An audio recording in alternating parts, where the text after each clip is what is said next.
जय शिशु अनंत राजा राम,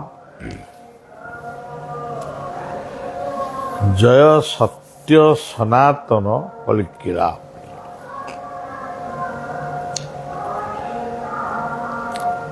आज आमर सनातन धर्म रे विभिन्न भेलिकी देखाउथिबा व्यक्ति माने निजे निंदित होउचंती एवं अन्य मानक मध्य निंदित करौचंती। एबे गोटे कल्की शब्द को नहीं वैकुंठ शब्द को नहीं गोटे विवाद देखा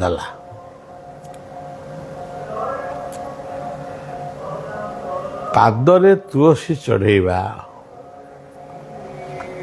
ये सब कथा ये दृश्य सब टीवी परदारे आमे समस्ते देखिले।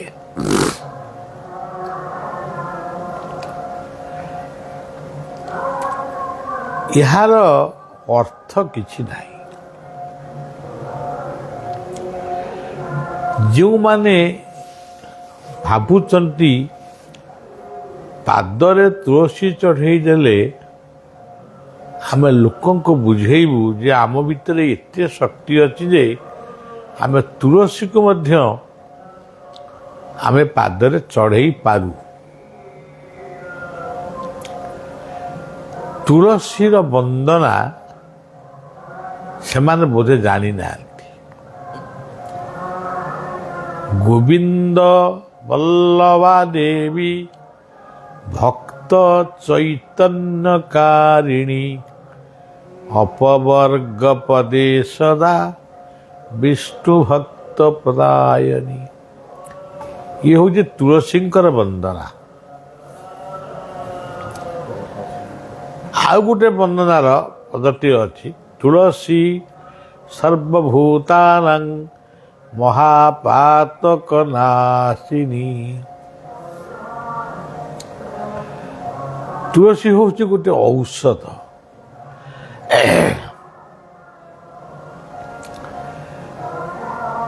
तुलसी महू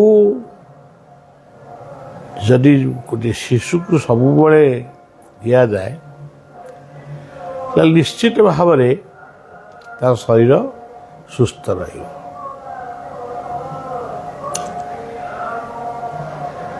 बेलपत्र पादरे चढ़ेवा यहीटा कहीं आज पर्यंत मुझे शुणी किए चढ़ाऊबी कि कौन। त्रिशाखा बेलपत्र गोटे धर्म रही त्रिजन्म पाप हरणम। जदि ये सब कथा को आमे ठीक भाव पढ़ी बुझी थांतु ताहले ये सब कथा करा जाई ना माने करिया को चेष्टा करंतु नहीं। कल्की कल्की कहिले क्लिंग बीज। क्लिंग कहिले विष्णुंकर मंत्र।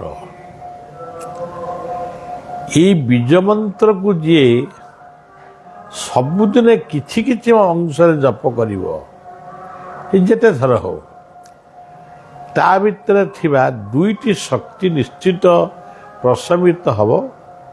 गोटे काम शक्ति गोटे क्रोध शक्ति। ये क्लिंग बीज को भजन करने मात्र के अनेक अपराध मध्य खंडन हुए। एक क्लिंग बीज को केंद्र करी कल्की अवतार कथा कह से जहा कही क्लिंग बीज मंत्र शक्ति मध्य से म्लेच्छनी बहने धने कलयसी करवालम धूमकेतु धूमकेतु विवकी अपि करालम केशव ध्रुत कल्की शरीर ଜୟ ଜଗଦୀଶ ହରେ। କଳ୍କି କଳ୍କି କଳ୍କିରାମ କଳ୍କିରାମ କଳ୍କିରାମ। ଆମେ ଏଠି ଗୋଟେ ଭଜନ କରୁ, ଜୟ ଶିଶୁ ଅନନ୍ତ ରାଜା ରାମ, ଜୟ ସତ୍ୟ ସନାତନ କଳ୍କିରାମ। ଇଏ ମନ୍ତ୍ରଟିକୁ ଭଜନ କଲେ ନିଶ୍ଚିତ ଭାବରେ ଅନେକ ଅପରାଧ ଖଣ୍ଡନ ହେବ। ଆଉ କଳ୍କି ଜନ୍ମ ହେଇସାରିଲେଣି, କଳ୍କି ଆସିବେ, ସେ ଅମୁକ ବହିରେ ଲେଖା ହେଇଛି। ଏସବୁ କଥାର ସତ୍ୟତା ଥାଇପାରେ, କିନ୍ତୁ ସମୟ ଆସିନାହିଁ।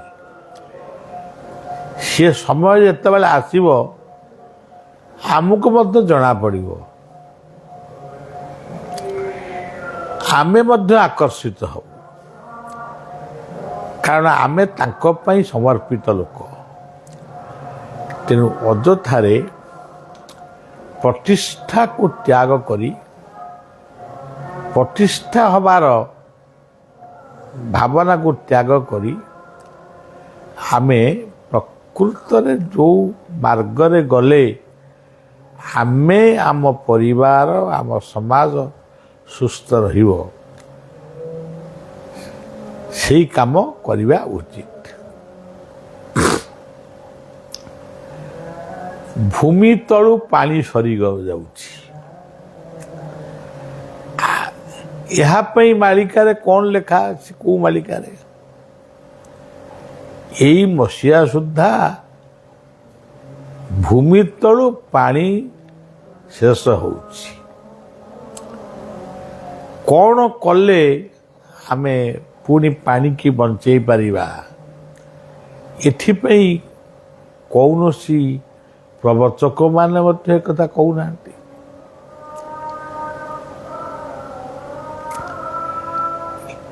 ସେଇଭଳି ଭାବରେ ଅଗ୍ନି ଆମେ ବ୍ୟବହାର କରୁଛୁ। ସେ ଅଗ୍ନି ବର୍ତ୍ତମାନ ଇଲେକ୍ଟ୍ରୋନିକ ପାୱାରରେ ପରିଣତ ହେଇଛି। ଏ ଅଗ୍ନିକି କିପରି କେଉଁ ସମୟରେ ବ୍ୟବହାର କଲେ ଆମେ ଭଲରେ ରହିବା, ସେ କଥା ମଧ୍ୟ ଆମର ପ୍ରବଚନରେ ବା ମାଳିକାରେ କେଉଁଠି ଲେଖା ହେଇନି। ତୋଫାନ ଆସୁଛି, ଆସିବା ପରେ ଯେତେବେଳେ ଇଲେକ୍ଟ୍ରୋନିକ ଚ୍ୟାନେଲ କହୁଛି ତୋଫାନ ଆସିବ, ତାପରେ କେହି କହୁଛନ୍ତି ମାଳିକାରେ ଲେଖା ଥିଲା। ଏଇ ଯେଉଁ ବିଶ୍ୱରେ ଆଜି ଯୁଦ୍ଧର ଆତଙ୍କ ଖେଳିଛି ୟୁରୋପ କଣ୍ଟ୍ରିରେ, କାହିଁ ଏ ବିଷୟ ତ କେହି କେବେ ବି ଜଣେଇ ନାହାନ୍ତି। ତେଣୁ ଯିଏ ନ ଜଣାଉଛନ୍ତି ତାଙ୍କୁ ବି ପ୍ରଣାମ ଜଣାଉଛି, ଯିଏ ଜଣାଉଛନ୍ତି ତାଙ୍କୁ ବି ପ୍ରଣାମ ଜଣାଉଛି। ସମସ୍ତଙ୍କୁ ପ୍ରଣାମ ଜଣେଇ ଏତିକି ନିବେଦନ କରୁଛି, ଯାହା ନ ଦେଖିବ ଦୁଇ ନୟନେ ପରତେ ନ ଯିବ ଗୁରୁ ବଚନେ। ତୁମେ ଯାହାକୁ ଦେଖିନାହଁ, କେବଳ ଶୁଣିଛ, ସେଇଭଳି କଥାରେ ବିଶ୍ୱାସ କରନି। ବର୍ତ୍ତମାନର କଳ୍କି ଅବତାରଙ୍କ କାମ କ'ଣ? କଳ୍କିଙ୍କର କର୍ମ ହେଉଛି ବୃକ୍ଷରୋପଣ।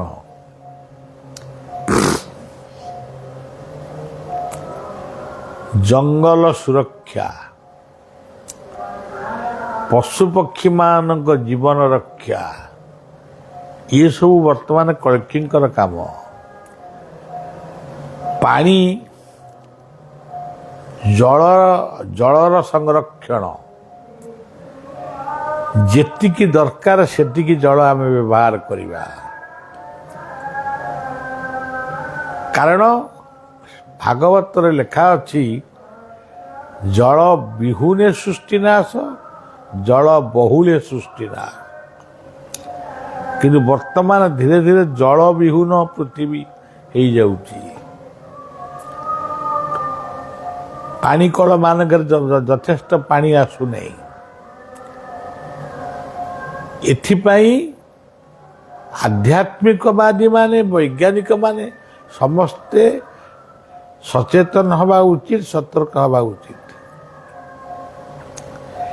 ଇଲେକ୍ଟ୍ରିକ ଘରେ ଜାଳିବା, କେଉଁ ପରିମାଣରେ ଜାଳିବା, କେତେ ଜାଳିବା,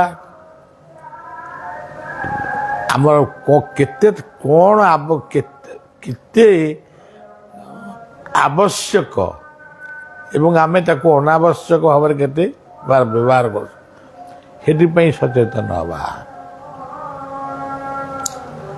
ପ୍ଲାଷ୍ଟିକ ବର୍ଜନ କରିବା, ଗୁଟୁକା ବର୍ଜନ କରିବା। ଅଚ୍ୟୁତାନନ୍ଦ ମହାପୁରୁଷଙ୍କ ଭଳି ଜଣେ ବ୍ରହ୍ମ ସାକ୍ଷାତକାର ମହାପୁରୁଷ ସେ ସବୁ କଥା ଲେଖିଲେ, ଗୁଟୁକା କଥା ଲେଖିନାହାନ୍ତି ତ। ଗୁଟୁକା ଭଳି ଗୋଟେ ରାକ୍ଷସ ଜନ୍ମ ହେବ, ଲୋକଙ୍କୁ ବେମାରରେ ପକେଇବ, ଲେଖା ହେଇନି। ତେଣୁ ଗୁଟୁକା ବା କୌଣସି ନିଶା ମାଦକ ଦ୍ରବ୍ୟ ଆ ଉପରେ କାହିଁ କିଛି ଲେଖିଲେନି ସେ। ଆଜି ବି ମୁଁ ତାଙ୍କୁ ପ୍ରାର୍ଥନା କରୁଛି ସେ କୁହନ୍ତୁ। ମାଳିକାକାରମାନେ କହୁଛନ୍ତି ଅମୁକ ଗାଁରେ ଅମୁକ ଭକ୍ତ ଜନ୍ମ ହେଇଛନ୍ତି, ଅମୁକ ଗାଁରେ ଅମୁକ କଳ୍କି ଜନ୍ମ ହେଇଛନ୍ତି। ତେଣୁ ଇଏ ଯେଉଁ କଳି ସବୁ ଜନ୍ମ ହେଇଛନ୍ତି, କଳ୍କି ଯଦି କଳିକୁ ଧ୍ୱଂସ କରିବା ପାଇଁ କଳ୍କିଙ୍କର ଅବତାର, ତାହେଲେ ପ୍ରଥମ କଳ୍କି ହେଉଛନ୍ତି ମଦ, ଗୁଟୁକା, ସିଗାରେଟ, ବିଡ଼ି, କଡ଼ା ପାନ, ଏଇଗୁଡ଼ାକ ଆଗେ ଦମନ ହଉ, ମଣିଷ ସୁସ୍ଥ ସବଳ ହବ। ଯଦି ଖାଲି କହିବା ନାହିଁ, କିଛି କରିବା ଦରକାର ନାହିଁ, ଖାଲି ଭଗବାନଙ୍କୁ ଡାକ, ଆରେ ପାଟିରେ ପଶିଥିବ ଗୋଟାଏ ଗୁଟୁକା, ଗୋଟାଏ ଓଠ ତଳେ ଗୁଟୁକା ଥିବ, ସେ ପାଖରେ ଶ୍ରୀରାମ ଜୟ ରାମ ଜୟ ଜୟ ରାମ ଭଜନ କରୁଥିବ, କିନ୍ତୁ ଭଜନ କଲେ ବି ସେ ଘା ସୃଷ୍ଟି କରିବ। ତେଣୁ ସଚେତନତା ହେଉଛି କଳ୍କିଙ୍କର ଅସଲ ରୂପ। କଳ୍କି କହିଲେ କନସିୟସନେସ୍ ଅଫ୍ ଲାଇଫ୍, ଜୀବନର ସଚେତନତା ହେଉଛି କଳ୍କିଙ୍କର ଅବତାର। ଇଗୋଲେସ୍ ଅଫ୍ ଲାଇଫ୍, ଇଗୋଲେସ୍ ଲାଇଫ୍ ଇଜ୍ ମୀନ ଅବତାର, ଇନକାର୍ନେସନ୍ ଅଫ୍ ମୀନ। ଏଇଭଳି ସବୁ କଥାର ତତ୍ତ୍ୱ ରହିଛି। ଆମେ ତତ୍ତ୍ୱକୁ ନ ଜାଣି କେବଳ ସେ ଅମୁକ ଜାଗାରେ ଅମୁକ ହେବ, ସମୁକ ଜାଗାରେ ସମୁକ ହେବ, ଏଇଗୁଡ଼ାକ ଗପିବା, ପିଲାଙ୍କ ପାଦରେ ତୁଳସୀ ଚଢ଼େଇବା, କେଉଁଠି ମହୁ ଝରୁଛି, କେଉଁଠି କ୍ଷୀର ଝରୁଛି, କ୍ଷୀର ଝରି ପାରୁଛି, ଦହି ତ କାହିଁ ଝରୁନି, ବସା ଦହି ତ ଧରି ପାରନ୍ତା, ଘିଅ ତ କାହିଁ ଝରୁନି, ମହୁ ଯଦି ଝରି ପାରିଲା, ଘିଅ କାହିଁ ଝରିବନି? ସିଏ ଘିଅ ପାଦରୁ ଝରିଲେ ବି ହବନି, ହାତରୁ ଧରିଲେ ଆମେ ହୋମ ଯଜ୍ଞ କରିବା, ପାଦରୁ ଧରିଲେ ହୋମ ଯଜ୍ଞ କରିବା।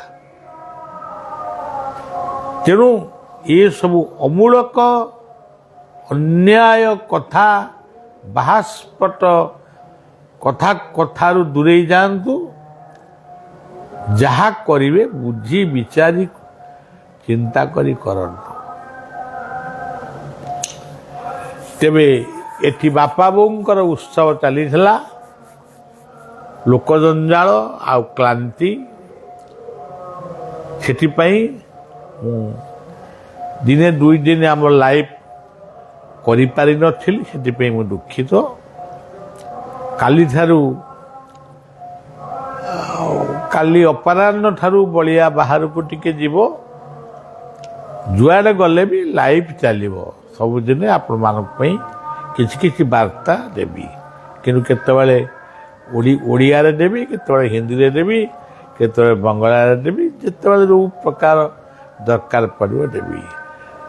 ପବିତ୍ର ନର୍ମଦା ଆଶ୍ରମ, ନର୍ମଦା ପବିତ୍ର ପାବନୀ ନର୍ମଦା ତୀର୍ଥ ତଟରେ ପ୍ରଭୁ ବିଶ୍ୱବନ୍ଦ ଜଗନ୍ନାଥଙ୍କର ସିଂହାସନ ମନ୍ଦିର ତିଆରି ହୋଇଛି। ସେହି ପ୍ରତିଷ୍ଠା ଉପଲକ୍ଷେ ଆସନ୍ତାକାଲିଠାରୁ ଆମେ ବାହାରିଯିବୁ। ସେଥିରେ ପ୍ରଭୁ ଜଗନ୍ନାଥ ସମସ୍ତଙ୍କର ମଙ୍ଗଳ କରନ୍ତୁ। ଆପଣମାନଙ୍କ ଭିତରେ ଥିବା ଯେଉଁ କଳି ତାର ଦମନ ହଉ ଏବଂ କଳିକିଙ୍କର ଜାଗ୍ରତ ହଉ। ଏତିକି କହି କଥା ରଖିଲି। ଜୟ ଗୁରୁ, ଜୟ ଜଗନ୍ନାଥ, ଜୟ ଜଗନ୍ନାଥ।